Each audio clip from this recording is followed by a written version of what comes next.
नमस्कार, मैं हूं आपके साथ मनीषा सिंह और आप देख रहे हैं एबीपी गंगा। और खबर माफिया से जुड़ी हुई है। माफिया अतीक अहमद से जुड़ी बड़ी खबर आ रही है। अतीक के गुर्गे शेरा की इंग्लिश रिवॉल्वर के साथ तस्वीर बहुत ही तेजी से वायरल हो रही है। शेरा कार में बैठे हुए हाथ निकालकर इंग्लिश रिवॉल्वर लहरा रहा है। 2 दिन पहले ही शेरा के जिशान गद्दी को धमकाने का भी आरोप लगा था। ये ऑडियो भी वायरल हो रहा था, लेकिन इंग्लिश पिस्टल के साथ तस्वीर वायरल होने के बाद हड़कंप मचा हुआ है हर तरफ। शेरा ने फिल्म स्टार सलमान खान को भी धमकी दी थी, जिसके बाद मुंबई पुलिस उसे प्रयागराज से गिरफ्तार कर ले गई थी।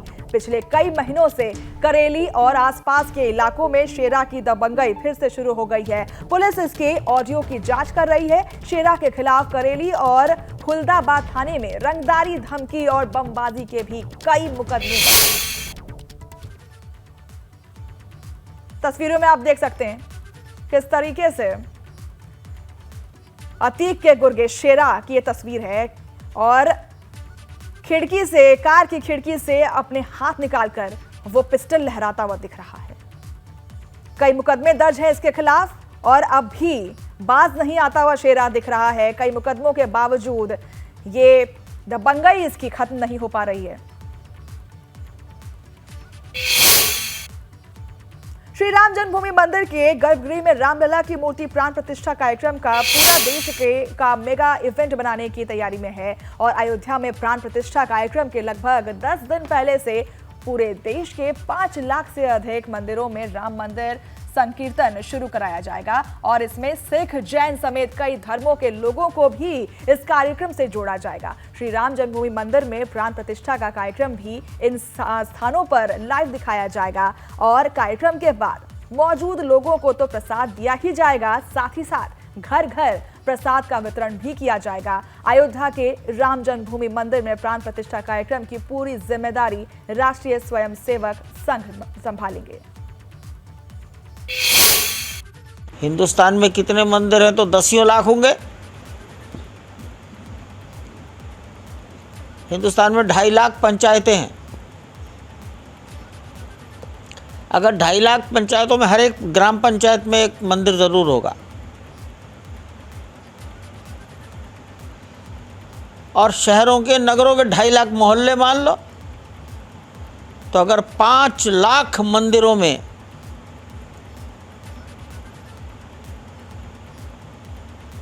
10 से 12 दिन पहले से अपनी अपनी श्रद्धा और आस्था के अनुसार नाम संकीर्तन, हमने कोई यज्ञ की चर्चा नहीं की है। लाखों रुपया खर्च करके, इकट्ठा करके खर्च करना, ऐसी कोई योजना हम नहीं बनाएंगे, न बताएंगे। नाम संकीर्तन 24 घंटे का नहीं, 2 घंटे करो, 3 घंटे करो, अथवा अल्लाह आपके गांव का समाज परिस्थितियों के अनुकूल समझे। यहां से कोई एक मंत्र नहीं दिया जाएगा, सब अपनी अपनी श्रद्धा के अनुसार। सिख समाज पाठ कर सकता है, जैन समाज जैन परंपरा के अनुसार पूजा पाठ कर सकता है, रोज करना और चाहिए मंदिर में।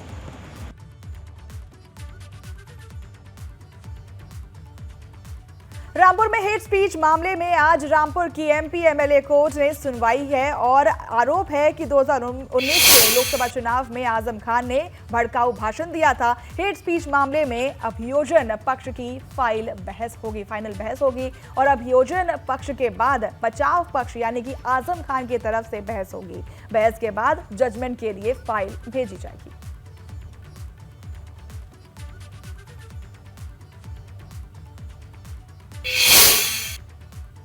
तो वहीं लखनऊ में लगे एक पोस्टर पर यूपी का सियासी पारा चढ़ने लगा है। दरअसल आज सपा के राष्ट्रीय अध्यक्ष अखिलेश यादव का जन्मदिन है। उनके जन्मदिन पर सपा कार्यालय में होर्डिंग लगी हुई है, जिसमें उन्हें देश का भावी प्रधानमंत्री बताया गया है। यह होर्डिंग सपा प्रवक्ता फखरुल हसन चांद ने लगवाई है। तस्वीरों में आप देख सकते हैं इस पोस्टर पर काफी घमासान मचा हुआ है। भावी प्रधानमंत्री बोलने पर विपक्ष के पार्टी कहें या फिर जो भी दूसरी अन्य पार्टियां हैं वो इस पर विरोध जता रही है। फखरुल हसन ने ये पोस्टर लगवाया था जिसके बाद ये विवाद शुरू हो गया। आज राष्ट्रीय अध्यक्ष अखिलेश यादव का जन्मदिन है, जिसको लेकर लखनऊ के हजरतगंज में हनुमान मंदिर पर सपा के नेताओं ने हवन किया और सपा मुखिया अखिलेश यादव की लंबी उम्र की कामना की। राजेंद्र चौधरी, रविदास मल्होत्रा समेत कई वरिष्ठ नेताओं ने मिलकर हवन में हिस्सा लिया।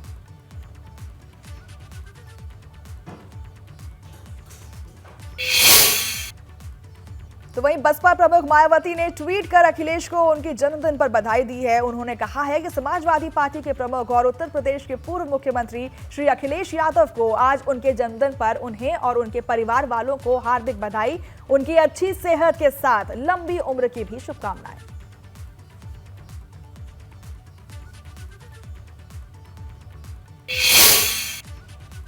तो वहीं 2024 के चुनाव को देखते हुए कांग्रेस तैयारियों में जुटी हुई है। कांग्रेस के प्रांतीय अध्यक्ष नकुल दुबे ने लोकसभा के चुनाव की तैयारियां सीतापुर पहुंच गए हैं तैयारियों को देखते हुए, और एबीपी गंगा संवाददाता पंकज सिंह और उन्होंने कई मुद्दों पर उनसे बात की और चंद्रशेखर आजाद पर हुए हमले को उन्होंने सोची समझी रणनीति बताई।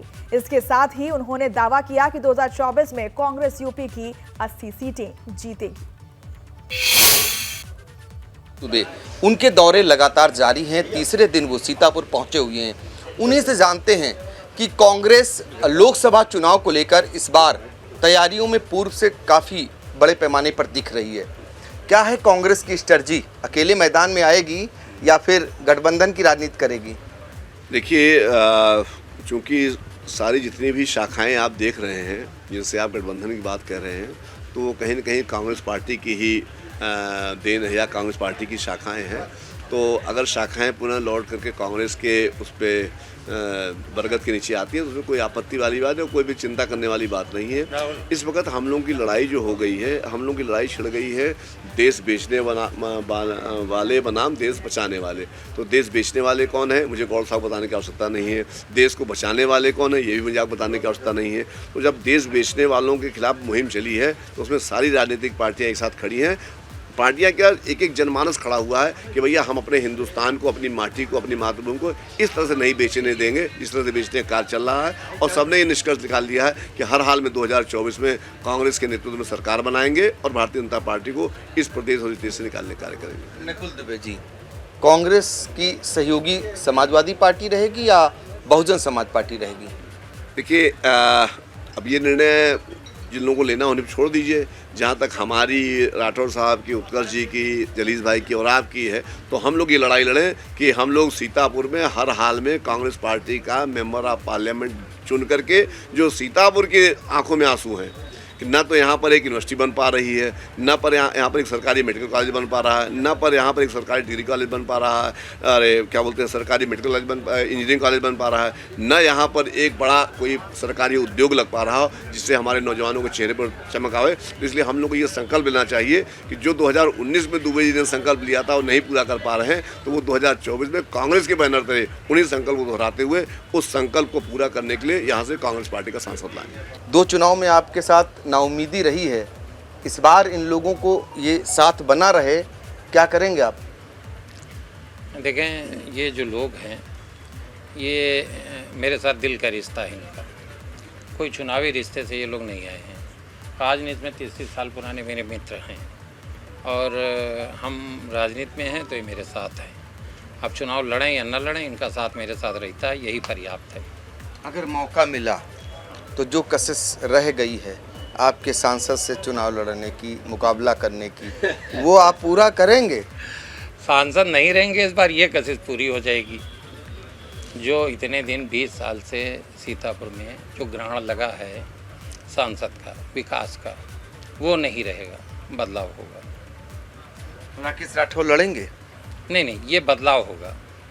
सांसद नहीं रहेगा, ये तय है कि सांसद कांग्रेस का इस बार चुन के आएगा। 30 लोकसभा क्षेत्र सीतापुर से कांग्रेस का सांसद चुन के आएगा। मान लीजिए गठबंधन में सीट दूसरे खाते में चली गई, वो अलग बात है, वो तो विषय अलग है, वो विषय अलग है। वो विषय अलग है। तो गठबंधन वाला जीतेगा। हम तो गठबंधन की मदद पहले भी कर चुके हैं। तो देखिए ये जोड़ी जो पिछले चुनाव में भी दिखाई दी थी, साथ में फिर से एक बार ये जोड़ी इस उम्मीद के साथ खड़ी हो रही है कि अगला चुनाव इन्हें फतेह करना है लोकसभा का। अब देखना होगा कि अगले चुनाव में रिजल्ट क्या आता है। फिलहाल कांग्रेस चुनाव से पहले तैयारियों में जुटी हुई है, जो बहुत कम देखने को मिलता था। इसका नतीजा कितना साथ देगा ये फिलहाल समय बताएगा। सीतापुर से एबीपी गंगा के लिए पंकज सिंह गौर। वहीं कुशीनगर में बाढ़ की त्रासदी से जनता को बचाने के लिए किए जा रहे उपायों की कलई बड़ी गंडक नदी ने ही पोल खोल दी है। कटान और नदी का वेग रोकने के लिए तकरीबन 1 महीने पहले लगाए गए पोर्क्यूपाइन बालू की तरह बह रही है और कटान करते करते नदी महादेव गंगा के करीब पहुंच गई है। महादेव गंगा और नदी के बीच से बस 3 मीटर की सड़क का फासला आ गया है। यही नहीं, छिन्नौती बांध के ठोकर नंबर 2 और 3 के बीच लगाए गए पोर्क्यूपाइन भी नदी में डूब गए हैं। स्थिति यह है कि ग्रामीणों को बाढ़ खंड के अभियंताओं के किसी भी बात पर भरोसा नहीं रह गया है और एक एक पाई जोड़कर बनाए गए अपने आशियाने को अपने ही हाथों से तोड़ने लगे हैं। ये हालत तब है जब बड़ी गंडक नदी का जलस्तर अभी सामान्य बना हुआ है। नदी में बाढ़ जैसी कोई हालत नहीं है।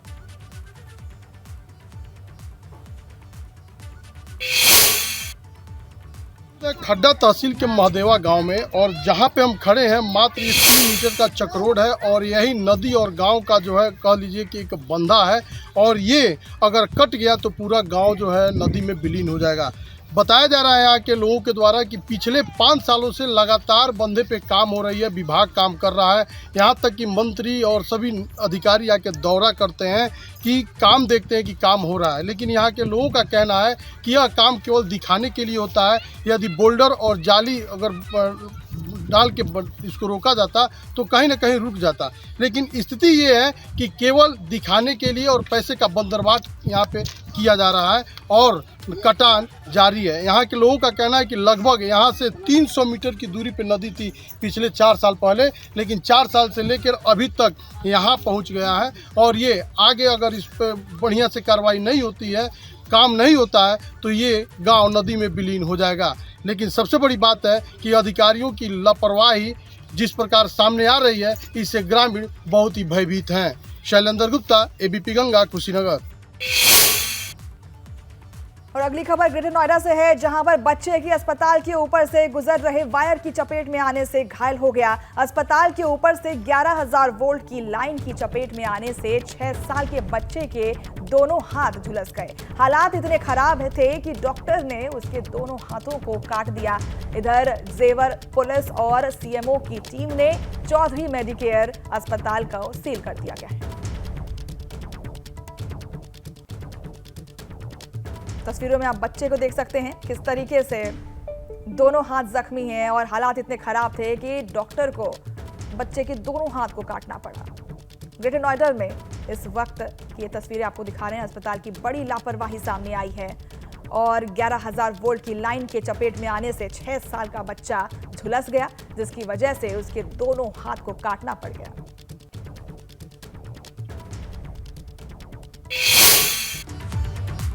मेरठ में परतापुर पुलिस ने एनकाउंटर के बाद गोकशी के मुख्य आरोपी को गिरफ्तार कर लिया है। ये मुठभेड़ परतापुर पुलिस के पास है और एनकाउंटर में अरुण नाम के आरोपी के पैर में गोली लगी है। अंधेरे का फायदा उठाकर अन्य साथी मौके से फरार हो गए।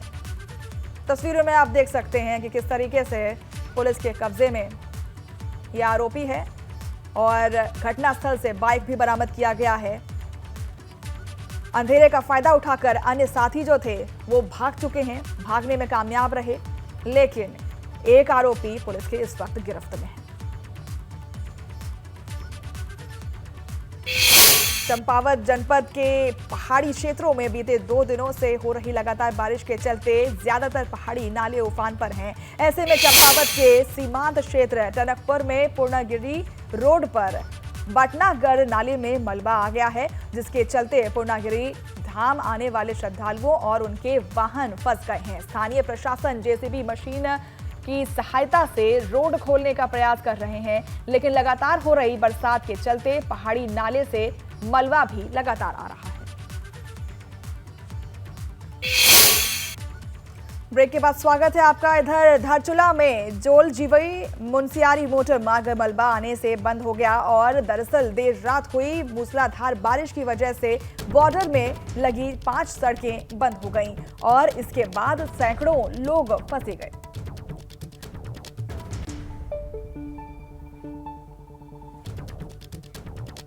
धारचूला में तेज बारिश का कहर आप देख सकते हैं कि किस तरीके से रोड बाधित हुई है और लगातार बारिश होने की वजह से जो ये रोड है उस पर मलबा गिरा है, जिसकी वजह से आवाजाही पर काफी प्रभाव पड़ा है। अगली खबर टनकपुर से है, जहां तवाघाट टनकपुर तवाघाट राष्ट्रीय राजमार्ग पर एक कंटेनर गहरी खाई में गिर गया और गनीमत रही कि हादसे में किसी की जान नहीं गई। कंटेनर में 3 लोग सवार थे, सबको मामूली चोट आई है। जानकारी मिलते ही एसएसबी के जवानों ने घायलों को खाई से बाहर निकाला। देर रात हुई बारिश से एसएसबी के रेस्क्यू करने में कठिनाइयों का सामना करना पड़ा। कानपुर में चेन स्नैचर को लोगों ने जमकर पीटा। दरअसल मार्केट गई महिला की चेन लूटकर भाग रहे थे 2 लुटेरों को पब्लिक ने पकड़ लिया था। इसके बाद उनकी मार पिटाई शुरू हो गई, जमकर पीटा उसे और घटना बजरिया थाना क्षेत्र का है। तस्वीरों में आप देख सकते हैं किस तरीके से चेन स्नैचर के साथ मुठभेड़ होती है लोगों की और फिर उसे जमकर पीटा जाता है, फिर पुलिस के हवाले। महोबा के ग्रामीण क्षेत्रों में अवैध असलहों को लेकर रील बनाने के मामले में बढ़ रहे हैं और एक बार फिर एक युवक का अवैध असलहा लहराते हुए युवक वीडियो वायरल हो रहा है और युवक का नाम विक्कू दाऊ बताया जा रहा है और आरोप है कि गांव में दहशत फैलाने के लिए उसने रील बनाई है। आरोपी महोबगंज के सतौर गांव का बताया जा रहा है।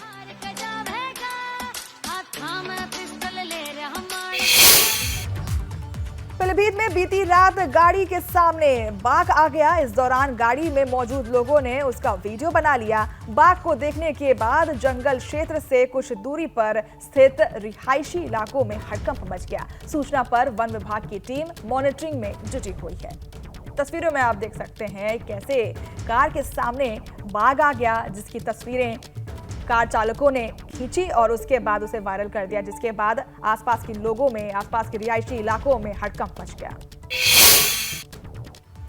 कौशाम्बी में सांप काटने से 2 सगी बहनों की मौत हो गई। एक की रात में ही मौत हो गई थी, दूसरी लड़की को बचाने की कोशिश की जा रही थी, लेकिन वो कोशिश नाकाम रही। 2 बेटियों की मौत से परिवार में कोहराम मचा हुआ है। दरअसल रात में बारिश होने पर दोनों छत से नीचे सोने आई थी। इस दौरान मौजूद सांप ने काट लिया। घटना सराय अकील के म्योहारी का मामला है। बस्तीना पोल पर लाइट ठीक करने के दौरान करंट लगने से लाइनमैन की मौत हो गई। करंट लगने के बाद वो नीचे गिर गए थे। परिवार और संविदाकर्मी संगठन के लोग कानूनी प्रक्रिया में जुटे हुए हैं। तस्वीरों में आप देख सकते हैं परिवारजन मृत लाइनमैन के समक्ष बैठे हुए हैं और हर तरफ मातम का माहौल आप देख सकते हैं। लाइनमैन करंट को ठीक